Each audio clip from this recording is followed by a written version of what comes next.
নিরাপত্তাহীনতায় ভাই জামাল ৩ বছরেও শুরু হয়নি কামাল হত্যার বিচার। ঘাতকরা ঘুরছে প্রকাশ্যে। বাগেরহাট সদর উপজেলার গোটাপাড়া ইউনিয়নের ৬ নম্বর ওয়ার্ড বড় বাউসা গ্রাম। ঘুরে নাজমুল হক ইমুর তথ্য ও ভিডিও চিত্র। আমার ভাইকে খুন করা হয়েছে, আমি মামলা করেছি, এখন আমাকে হুমকি দেওয়া হচ্ছে, মামলা না তুললে আমাকেও মেরে ফেলা হবে। এই করুণ আর্থী একজন ছেইয়ের, যার অপরাধ শুধু এতটুকুই, সে নিজের ভাইয়ের হত্যার বিচার চায়। কি ঘটেছিল সেই ভয়াল দিনে?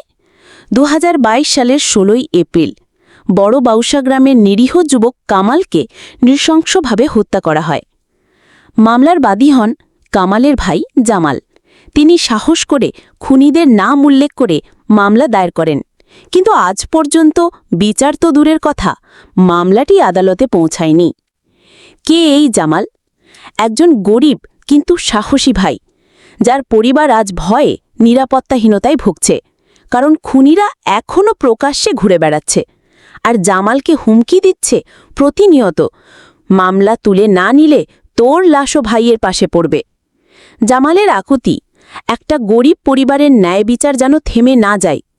আমি বাগেরহাটের সম্মানিত পুলিশ সুপার মহোদয়ের কাছে করজোড়ে অনুরোধ করছি, আমার ভাই কামালের খুনের মামলাটি যেন দ্রুত আদালতে পাঠিয়ে বিচার কার্যক্রম শুরু করা হয়, আর আমাদের পরিবারকে যেন পুলিশি নিরাপত্তা দেওয়া হয়।